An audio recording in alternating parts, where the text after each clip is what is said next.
Do a majority of Nigerians have healthcare apathy? Do they prefer roads and buildings to impactful healthcare investments? Here's a tweet from Dr. Ikpeme Neto, where he made that case, saying that they actually do. And in the tweet says, yeah, it seems like a decent time to repost my article on who will care for healthcare in Nigeria. Sad truth is that we as a people don't value healthcare, but instead value things like roads and buildings. The politicians give us what we want. He joins us now, Dr. Ikpeme Neto. He's a physician and entrepreneur, founder and CEO of Wella Health as well. Doctor, good morning to you. Thank you so much for joining us. So why do you say that Nigerians have healthcare apathy? Good morning, Ruth. It's always a pleasure to be on your show. I think the evidence is all around us. I listened to, your last speaker, Mr. Oyebode, speak actually to this point about how, in the second term of, governor's term, he focuses on tangible things that people can see. So, building roads, building hospitals. And I've seen this acutely. So in my own experience, I've seen it several times. About 10 years ago, I went to donate some equipment to a local hospital in Abuja.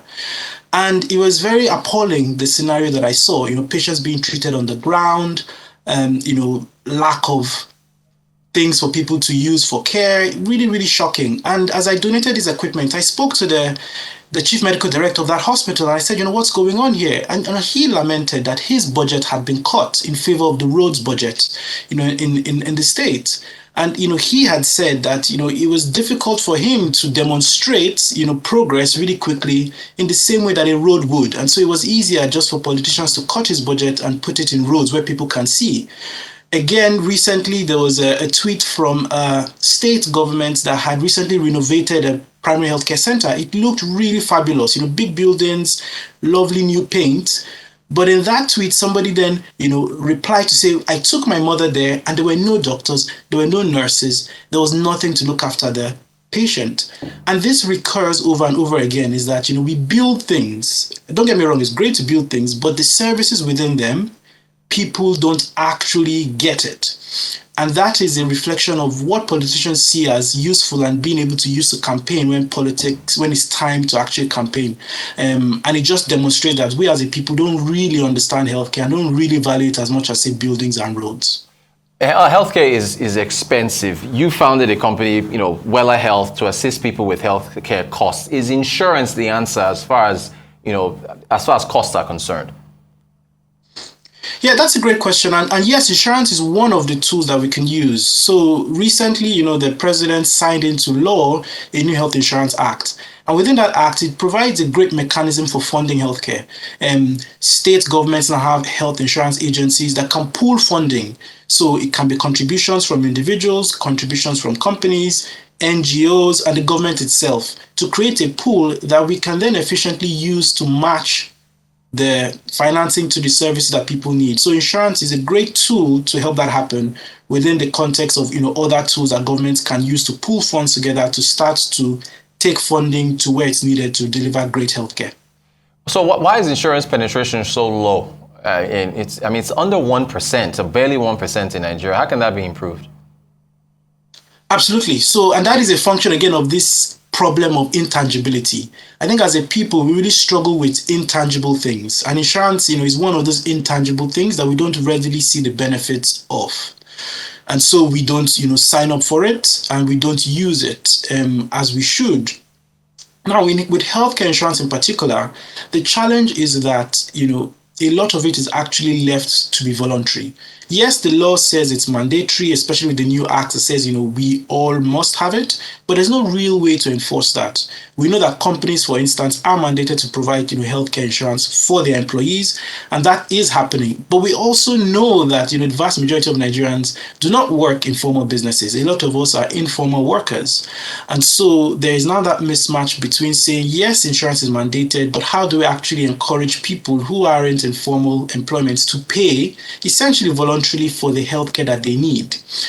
And I think that is where the private sector can actually come in to help, is we can actually start to create models that help to embed some of those healthcare insurance payments into different things. So it can be into, say, a purchase of data. It can be, say, when you make a transaction in your bank.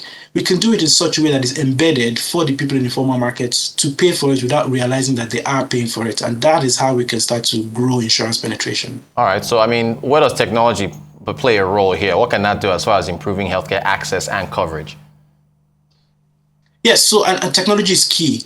I think that what technology can do, especially in a setting where we don't have access to the amount of human resources for healthcare. So what that means practically is a lot of our doctors are leaving, a lot of our nurses are leaving as well. So we don't really have, the type of, healthcare professions that we need. I think that the role for technology is to be able to aggregate a lot of this healthcare demand, sort it appropriately, and match people to where they need to go to.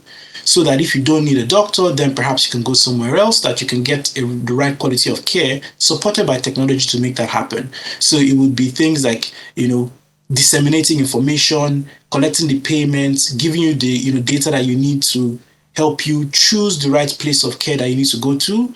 And then what we then do is reserve those cases that need to go into, say, a tertiary hospital for a tertiary hospital. So technology is a great tool to help us to really improve people's understanding, information, and then triage and apportion or select and take them to the right level of care that they need to go to. And then we can then start to scale that, because we know that doing things manually is very challenging. Keeping records, pulling things, matching things, really, really difficult. But with technology, we can aggregate a lot of data, manage it, monitor it, and help people to just get better access to care. Are governments engaging, you've mentioned governments several times already, are they engaging the private sector enough when it comes to access and reducing costs for healthcare? Yes, so government is really key to healthcare.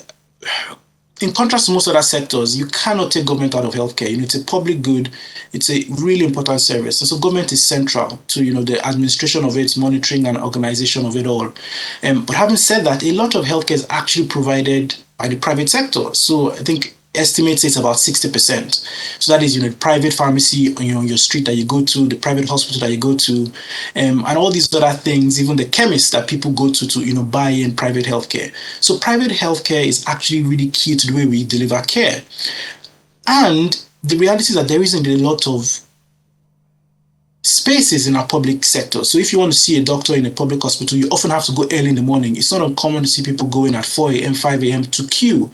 So the capacity isn't there in the public side. What we'd like to see, some of us in the private sector, is that, teamwork and that joining of the capacity so that people can kind of go between both the public and private sector with one central pool of funding, so that the capacity for public can be increased and government can encourage the private sector to come in to support that. So I think there's a lot of work that can be done together to ensure that the quality of care is better for every Nigerian. All right, so a whole lot to discuss as far as healthcare in Africa's largest economy is concerned. Dr. Ikpeme Neto, founder, CEO of Wella Health, thank you so much for your time.